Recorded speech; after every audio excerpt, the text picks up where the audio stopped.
So what is this exhibition that you've put on at the National Railway Museum? So the exhibition is exploring an untold story about the role of ambulance trains in the First World War. And why did you choose to have this sort of exhibition? How did it come about? Well, when we were looking towards the centenary commemorations of the First World War, we looked into our collection and thought, well, what story can we tell? How can we contribute to that? And one of the things we spotted was that there was this particular story within a broader range of all different ways that the railways contributed to the war effort that we hadn't really done anything about. So we were supported by HLF to put this project together, and it was 3 years of painstaking research by our collections team and Alison here. So you talk about research. What sort of things did you find, and how did you incorporate that into this exhibition? We found some amazing things. We've used the technical drawings in our archive that showed the real technical building story of the trains, but we've also gone all around the country to all kinds of different archives and spoken to people who were related to people who worked on the trains to find out their human stories and the real first-hand accounts of what really happened on the trains.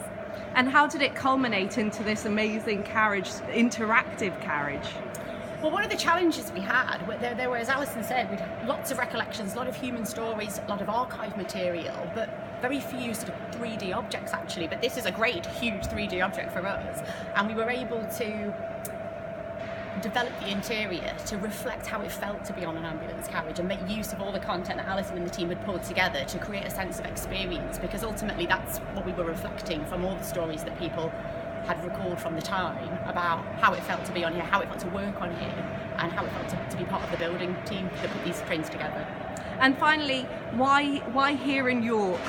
What's significant about York? Well, there is a connection with ambulance trains in York. Number 37 was built in the carriage works here by people from York, and it was exhibited around the country, including in York Station. In addition to that, ambulance trains would have pulled up into York Station regularly to deliver soldiers to the hospitals nearby, so they are a York thing. Oh, and I suppose one last question. What are you hoping people will get out of visiting the exhibition?